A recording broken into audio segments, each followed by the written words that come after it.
Hello and welcome to my channel. My name's Ali, and in today's video I'm going to be doing a tier list. Yes, I know, original. So this tier list is going to be on pets that I've owned in the past that I am going to be ranking. So just to let you know, these pets I have owned throughout the course of my lifespan, and I am fairly old. So some of these pets I owned a fair few years ago. These pets I did not own altogether. To be honest with you, that would be quite unmanageable. So some pets have come, some pets have gone, unfortunately. And some pets I still own. And also, I have made a few mistakes with some of my pets in the past, but I've still included them on this tier list because I feel like it would be disingenuous not to include them, even though really bad mistakes were made. The reason why I'm including them is because I feel like they can be a learning point or a teaching point for people that want to own these animals, to say, don't do this. Yes, hopefully you enjoy. And just bear in mind that some of these animals I owned years and years ago. So yeah, have fun watching the video and just look. I just want to show you the beautiful surroundings I'm in.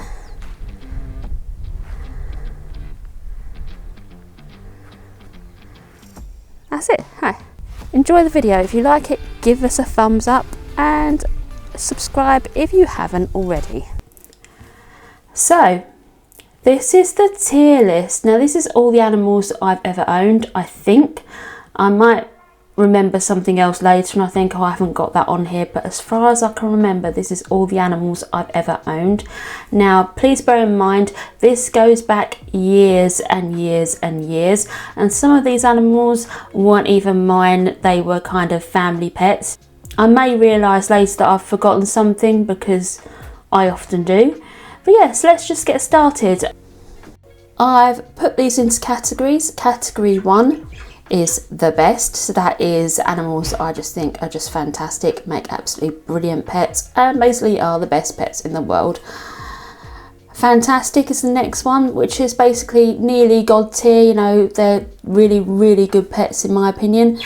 Good, which means that they're okay. Yeah, they're okay. Meh means, you know, take it or leave it. Would I own them again? Maybe. And finally is would not own again. Now this is one where I would say I would not own the pet again, and this might not be because they're a terrible pet, it just might be my personal experience with them, or it could be the fact that there's some other reason why I don't want to own them, even though they make good pets maybe. So let's get started. Now I was going to try and do this in chronological order, but I'm thinking I won't now. I'm thinking I'll just pick one out. So let's see what I shall pick out first. Let's go with Canary. Now this strictly wasn't my pet, it was a family pet, and my dad actually bought it when I was very young, and he actually asked me to name the canary, and I decided to name the canary Bird. So the canary was called a Bird, and from what I can remember, he was lovely and he had a lovely song to him. He used to sing all day long. However, I think canaries on a whole are a bit more flighty. They're less easy to tame and are probably better suited to aviary type environment rather than a home in a cage environment. I found from my experience that they aren't particularly easy to tame down, and they're more likely to just want to fly away, which is fair enough. So I'm going to put canaries in. I'm struggling between good and meh, because I probably wouldn't own them again, although they can make fantastic pets. So I'm going to put it in there just because it's not something I'm particularly interested in owning again.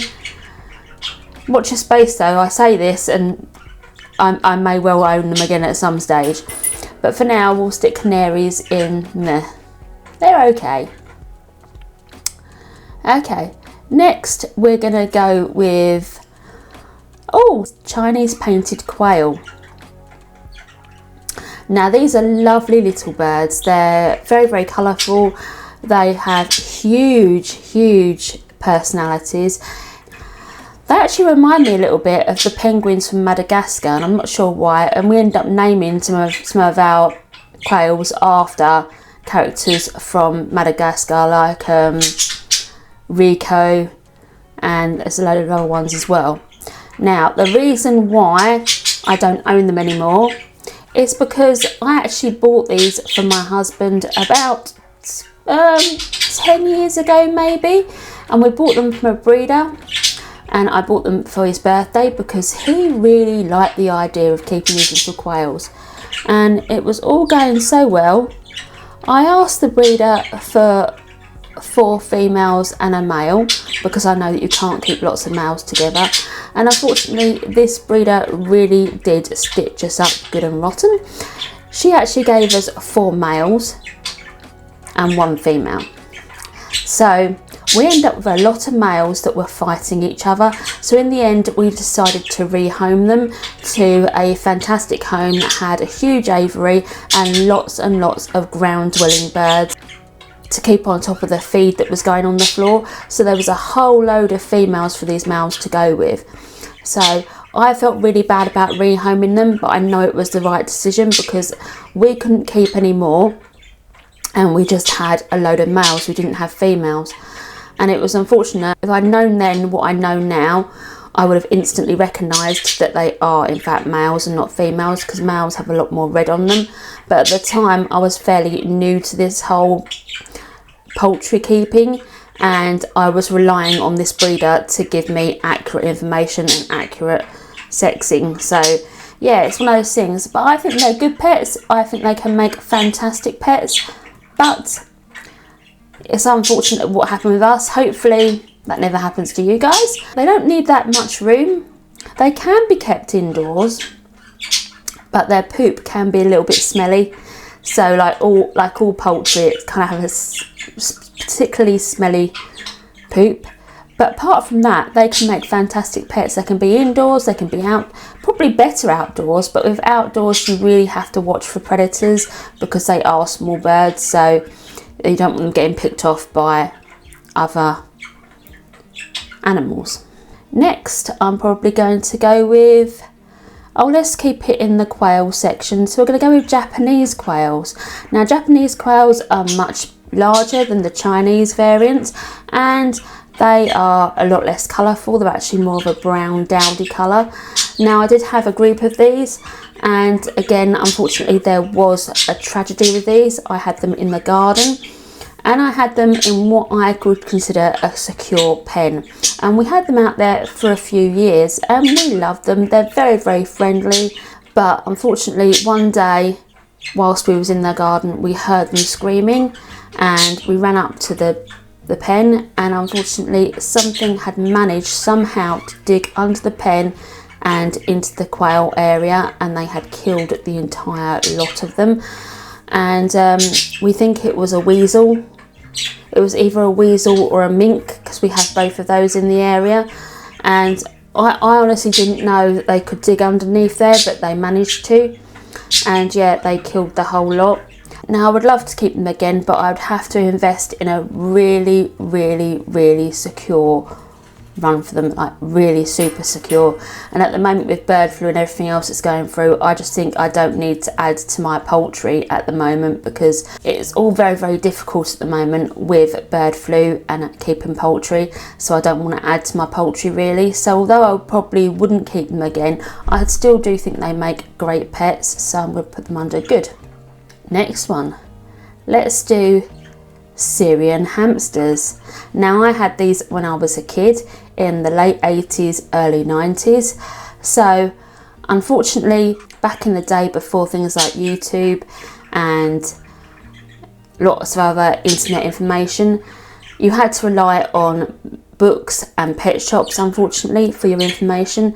And back then it was still quite acceptable to keep hamsters in pretty small cages, and that is what we kept them in. I had quite a few hamsters over the years, and they all lived fairly normal average lifespans, like 2 years, which is about right for a hamster. And I actually do like Syrian hamsters. I think they make fantastic pets. If I kept them again though, I would do it entirely differently. I would have a much bigger setup, and I'd probably try and make it as naturalistic as possible for them. But yeah, I do love Syrian hamsters. They can have a bite to them, and they can bite if they want to, but I've only ever been bitten once by a Syrian hamster. I was a silly little child and I wanted to wake up my hamster during the day. Yeah, as you do. And yeah, it did bite me. I wasn't afraid of her after that at all, but it did teach me a lesson about making sure that I respect her boundaries and the fact that she wanted to be asleep and I was in there in her face. So yeah, that taught me a really big lesson, but I still obviously kept hamsters after that point, and I still love them to this day. I would quite happily keep hamsters again because my daughter actually loves hamsters as well. At the moment, I don't think it's a good idea at the moment, but in the future definitely would love to keep hamsters again. Because my daughter absolutely adores hamsters and she would love to own one. But obviously I would never buy my daughter a pet. It would be my pets that I would look after and she would interact with. Can't see it happening for the foreseeable future, but one day maybe. So I'm going to put that they are fantastic pets. Right, next, let's keep on the hamster theme. Russian dwarf hamsters. Now these were all the rage in the early 90s. They were fairly new to the pet market. You had the more, it used to be just the Syrian hamsters, and again, not much information about them other than books and pet shops. And unfortunately, the pet shop said that I could own two together. Yay, that's a great idea. And they actually sold me a male and a female, which I didn't know about at the time. So they had lots and lots of babies, and the babies did actually escape the cage as well. And we had them running around the house. We had to go around chasing these babies down to find them all, to put them back in a secure cage for them. Dwarf hamsters I'm not as keen on as Syrian hamsters, and the reason for this is because they are so bitey. Literally, you put your hand in the cage and they would just hang off your fingers and they will not let go. They are quite bitey. I don't know whether it was just my experience with them, but yeah, you can tame them down, but they're much more likely to bite you than a Syrian hamster, I think, from my experience. So I'm going to put them down as good because I still enjoyed looking after them and having them. Yeah, for a start, I'd say keep them on their own and try and tame them down, but just be aware that they can give a bite if they want to. Right, next. Let's go for goldfish. Now, goldfish are not really ones that I owned personally, but they were a family pet up until about the age of 8 or 9 in my household. And unfortunately, again, the information wasn't there back in the 80s to say, you know, it used to be the case that you'd say, goldfish grow to the size of your tank. So if you have a smaller tank, oh, they'll just grow to the size of your tank. That's not the case at all. You're actually stunting their growth if you put them in a small tank. They need huge tanks. Now I mean huge. And it's probably best not to keep them in a tank at all and to have them in a pond area, which is much larger, because you need to give them lots and lots of space. Now, goldfish are one of the species of fish that I think are really a neglected pet, because often people buy them in and put them in little tanks, and that's not really the best for them. So I would say I probably wouldn't own a goldfish ever again. I did used to have some in a pond once, but here where I am now we have lots and lots of herons, so there's no way we could build a pond for fish because the herons would have them. So I would say I would not own goldfish again. Okay, next let's go for another aquatic species, and this is African dwarf frogs. I love frogs. I absolutely love frogs. I find frogs absolutely fascinating, and the care of these frogs was quite easy. They lived in a tank. However, They're just not one of my favourite frogs. I think I prefer much more terrestrial frogs rather than aquatic frogs. So I'm going to put them as I wouldn't own them again. But the dwarf frogs are fairly small and they are quite easy to keep. But I just find that they just don't interest me enough to want to own them again. And that's not saying that they're bad pets, it's just something that I just wouldn't own again. Now let's go with rabbits. Now, of course, you already know that I have a rabbit called Ollie. I did have 2 rabbits. When I bought Ollie, I did actually buy her a friend, but her friend unfortunately passed away. And then a couple of years back, I did actually buy another friend for Ollie, and unfortunately he passed away as well. So, but she's still going. She's about 9 years old now. She's 10 next year, so she's getting on a bit, but she's lovely. Now, what I would say about rabbits is that I find them personally a little bit more hard work than, say, a chinchilla.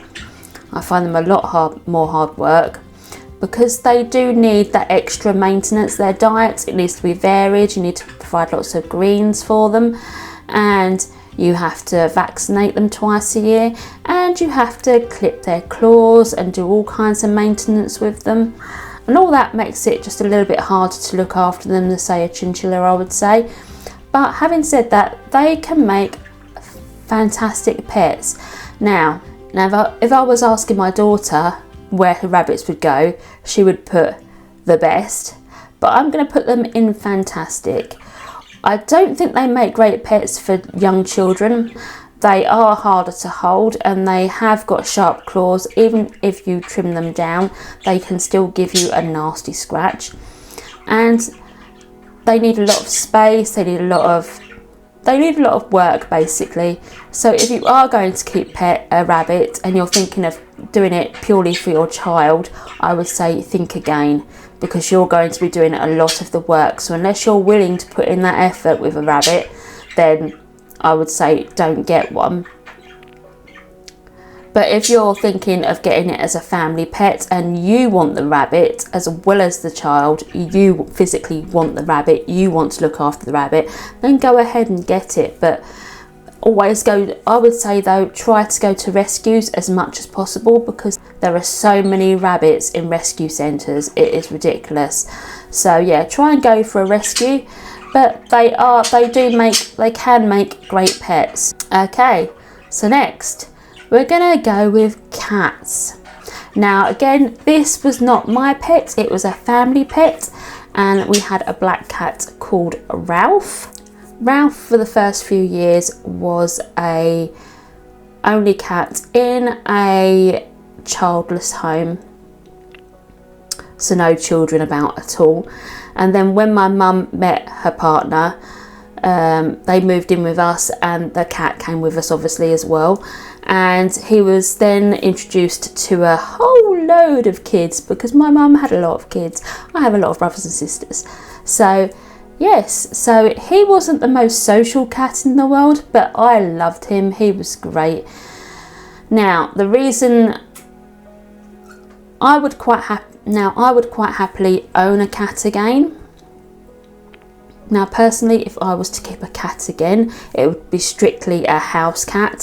So I would have to build some sort of catio for them so they could have a bit of outside time, but they would be mostly in the house all the time. I wouldn't have them free roaming like so many people still do. And this is mainly because the village in which I live in seems to have a cat theft problem, because every other day you see on the village Facebook group that another cat has gone missing, and we think we found the culprit, as there's a lady in the village that's been feeding all the local cats. So all the local cats come to her and then she ends up keeping them, which is technically cat theft. So we do have a cat napper in the area. I think someone's actually going to go to the police with her now, because she is stealing people's cats. But yeah, so that's one reason why I definitely wouldn't keep a cat roaming free. Not only that, but because they so detrimental to the local wildlife, and because round here cats get run over all the time, and why would you subject your pet to the possibility of getting run over and killed? So yeah, definitely would be an inside cat. However, my husband, who also kept cats as a child, does not want cats. He flat out refuses to have cats, and he says the reason why is partly because they're evil, and because he doesn't like the idea of their predatory nature, and the fact that he loves wildlife, and he doesn't want a cat because he knows how much they decimate the wildlife. However, if I was to have one, I'd keep it indoors anyway. But for the time being, it's a no on the cat, because even though I wouldn't mind one, it has to be a joint decision, and if one of you don't want to have the pet, then it's just not going to work. So I would say would not own again, unfortunately. Never know, one day I might. Okay, next, what should we go for? Let's go for the cockatiel. Now, cockatiels do make lovely pets. They are quite a bit larger than, say, a budgie, and they can give a more ferocious bite if they want to. I'm going to put that I probably wouldn't own a cockatiel again, and that's not because they don't make fantastic pets. This is purely because I bought a cockatiel and it died. And it died very, very suddenly. And I don't know whether it was something that I did wrong or something else, but he died, and it kind of broke my heart, because I am so terrified that I had done something wrong to cause the death of this cockatiel. Just one morning I woke up, he was on the bottom of the cage, dead, and I don't know why, and that freaks the hell out of me to the point where I don't want to own them again, because I'm too terrified that I have done something wrong to cause that I'm just not willing. It probably wasn't me. I don't know what happened. I really don't. He was showing no signs of illness, and the following day I came in and he was lifeless. So I really don't know whether it was something that I did wrong or he had something genetically wrong with him. I have no idea. So I really don't think I would keep cockatiels again, just because I'm too frightened to. Right, next up we have budgies. Now, I love budgies. I still own budgies.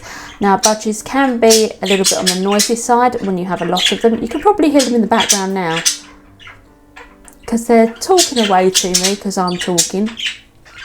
I love budgies. They can become very tame given time, and Doug is certainly very, very tame. He will hop on my finger, he will have a little scratch from me, and I love budgies. Now, I would say that if you have males and females together, they do make quite a noise. Yeah, they are great. I love budgies. They can give you a bite from time to time, like once I had to catch one of my female budgies, and she hung on to my finger for a good while, and it did hurt, but not as much as a cockatiel bite, but still, yeah, they are lovely pets, I think. So I'm going to put them in fantastic as well. Now, let's go with one that you know that I own, which is chinchillas. Now, obviously, these are just going to go straight for best. I love chinchillas. I can't imagine a life without chinchillas. They're not for everyone, but I think they can make absolutely fantastic pets. They're a little bit less maintenance than, say, a rabbit. So I absolutely adore chinchillas, and that's just a personal preference. I love chinchillas. I couldn't imagine my life without a chinchilla. So yeah, that's where it's going. Nothing else to say on that one. Okay, let's look at one that you might not know that I've owned. So, next one is fire salamanders. Now, fire salamanders are from Europe, and they don't really require any external heat. They live in kind of cold environments, kind of room temperature environments, so room temperature is perfect for them. On the cooler side is better.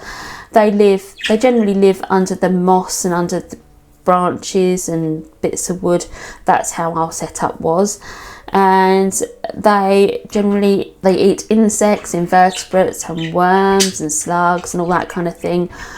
And back in the day, I used to love owning these. You can't really handle them that much because they are amphibians, and that your skin can actually cause them issues because the oil in your skin can seep through into their skin. So you don't really want to be handling them. And if you do handle them, best to handle them with gloves. But they are fascinating little pets. They don't really do that much. They spend most of their time undercover, but I absolutely love them. I would love to own them again, but I don't think I've got the space or the time at the moment. But in the future, if I had more money and more time and more space, I would definitely own them again. I think they're great. So I'm going to put them under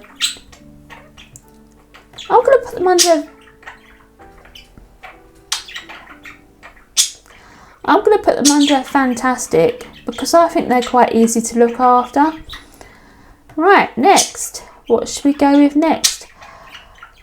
Fire-bellied toads. Again, a good one to start with if you're talking about amphibians, because they are quite easy to look after.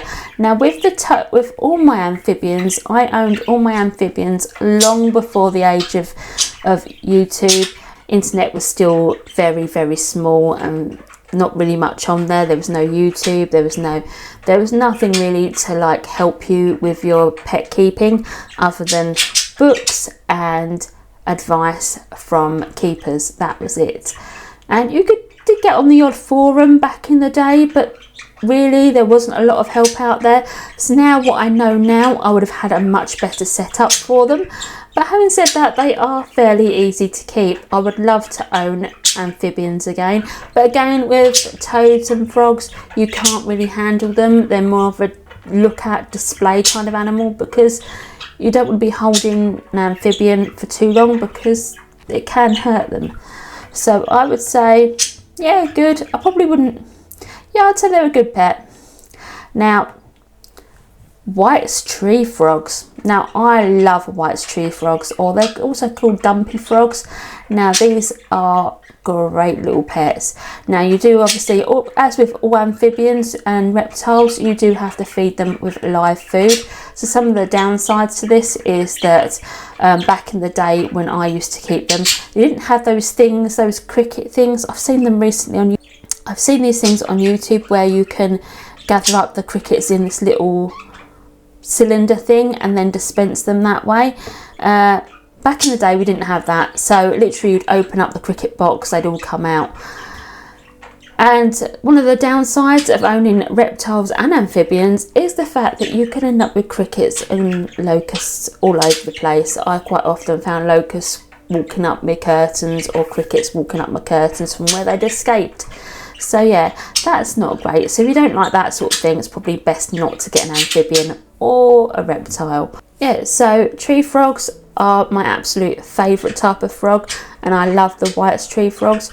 Would I own them again? If I did own them again, I would change up the setup dramatically from what I had last time.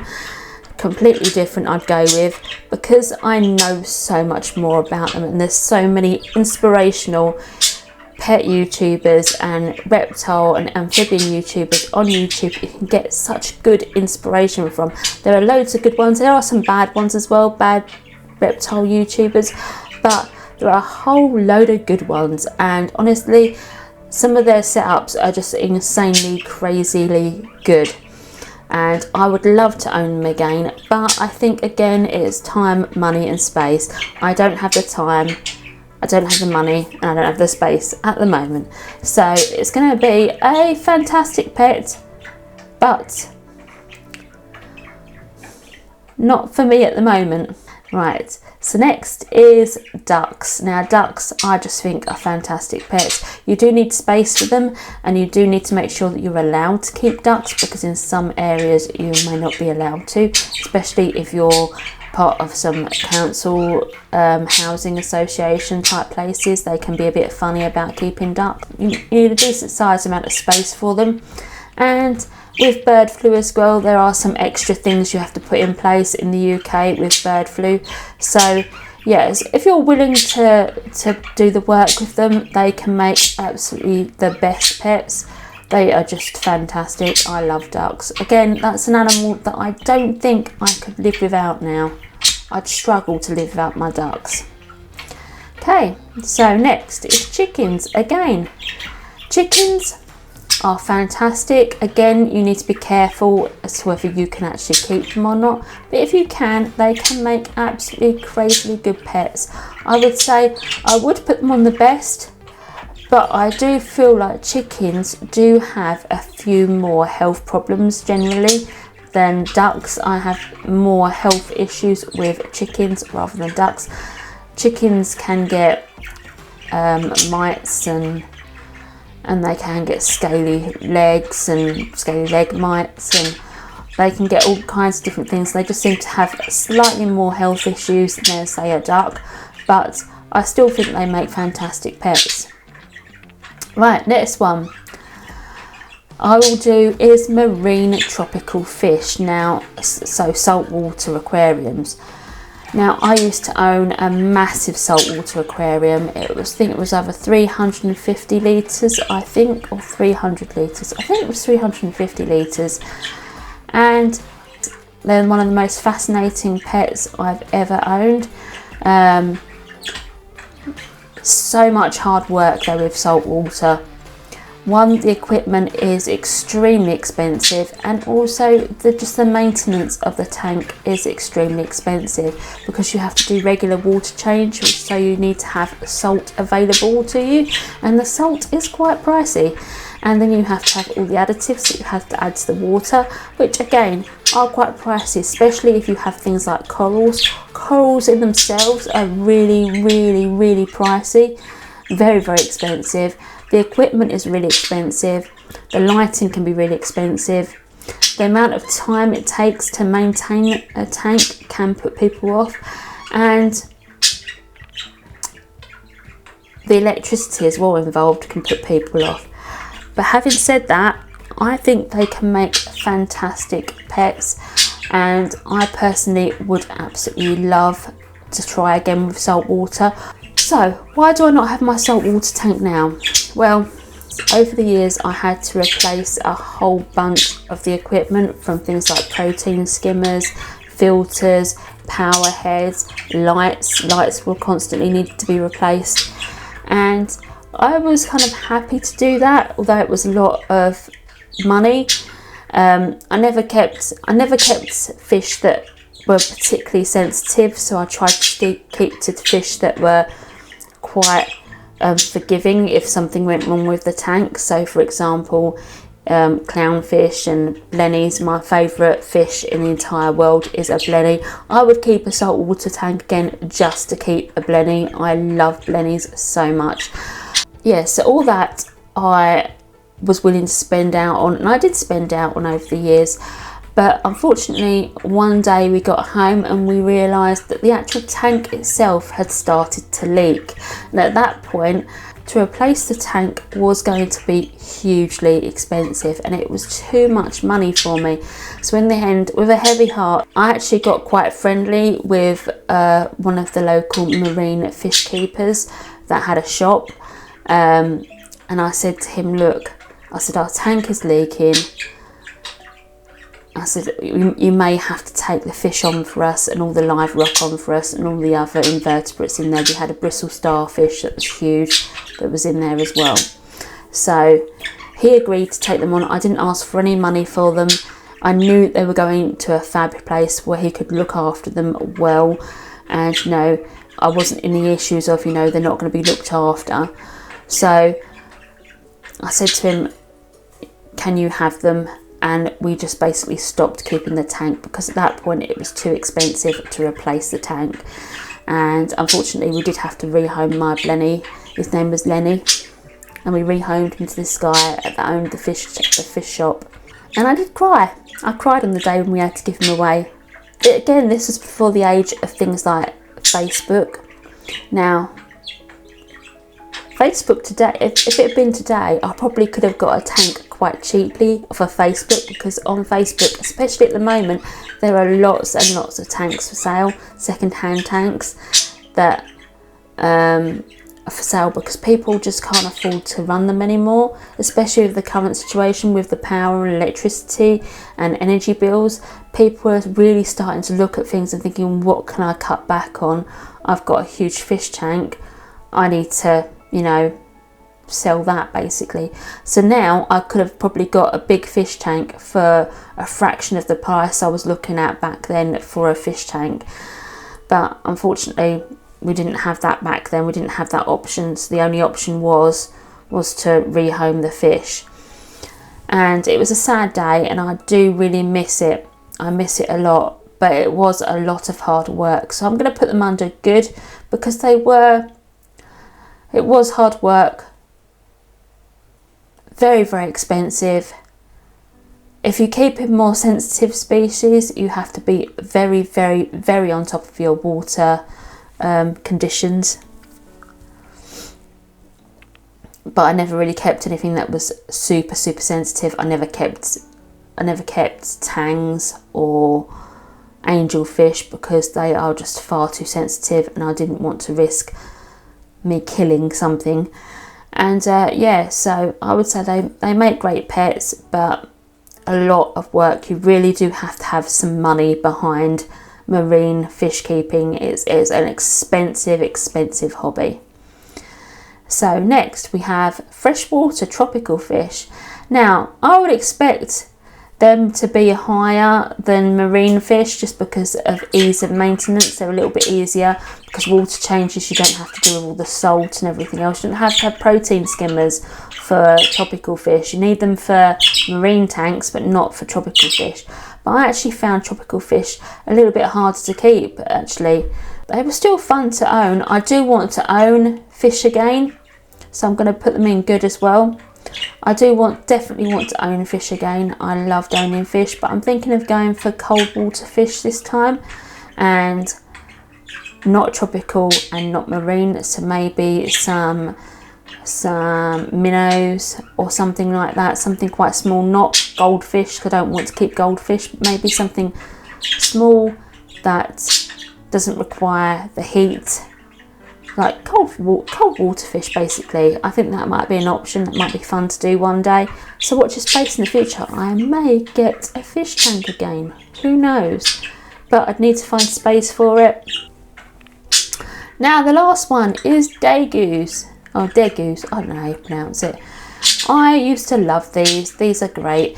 Again, I had these about 20 years ago, and they're great. The care is very similar to chinchilla care. For example, you can give them chinchilla pets, they need hay, and they need dust baths, same as chinchillas. They came from the same region as chinchillas, but they are quite different. They are extremely vocal. They don't stop squeaking. It's quite endearing. They are properly funny rodents to own. They're smaller than chinchillas. They don't have such a long lifespan though. They generally live for about 6 to 9 years generally. So it's a little bit less than a chinchilla. See, some of my chinchillas are heading for their 17th year of being here. So, you know, they're quite a bit less than chinchillas, but a lot longer than a rat or mice or hamsters. So if you want a rodent that's a bit longer lived, but isn't as long lived as say a chinchilla, then a degu might be the option for you. They're almost like gerbils. They're quite sweet. I've never been bitten by a degu, never. They didn't tend to bite me, and they can become extremely tame and very loving. Now, would I own them again? Possibly. But again, not at the moment. I don't have time, but I'm not going to rule it out. So I'm going to put them under good, because they are funny little rodents. I will say their urine smelt stronger to me than chinchilla's urine. Now, I don't know whether that's just because I'm slightly nose blind to chinchilla urine now and I don't smell it, and because it's a different smell I can smell that more, but I just found that the urine of a degu much stronger than a chinchilla. And one thing you do have to watch out for with degus is they are extremely prone to diabetes. very much so. So you can't really give them anything with sugar in at all. No dried fruit, no raisins, nothing like that, because they are so sensitive to diabetes. So much so that the medical profession used to use Daigous in testing for diabetes because they are so prone to it, and it comes on spontaneously. So yeah, you really have to be careful with Daigous. They are so super sensitive to sugar. So if you're going to keep Daigous, no sugary food at all. None. Never. So yeah, so that's the pets that I have owned in the past. As I say, some of them I owned a fair few years ago. Some of them are really childhood pets. But they're all the ones that I think I can remember owning. Things that I would love to own in the future are either a reptile or amphibian. And as for the only other thing I would really fancy keeping at the moment is a fish tank. I miss my fish, but again, I do need to think about it, and I need to think about it hard before I do anything. So it's going to be a lot of planning if I decide to go for fish. It really is. I'm not going to do it just on a spur of the moment, because it would be irresponsible of me to do that. So if you know my channel, you know that currently I own chinchillas, ducks, chickens, budgies, and a rabbit named Ollie. And that is how it's going to probably stay for the foreseeable future, unless I do find a perfect tank for fish. So yes, they're the animals that I've owned in the past, and that is what I think of them. Now, if my daughter was to have her way, she would put probably nearly all these animals on the best, because she loves animals, bless her. I was having this conversation with her the other night, and she was basically saying to me that she'd put all these animals on the best, and that's why my daughter is going to be like me, an animal fanatic, I think. But yeah, so I hope you've enjoyed this video. If you have, give it a thumbs up, and I will see you in another video soon. Goodbye for now.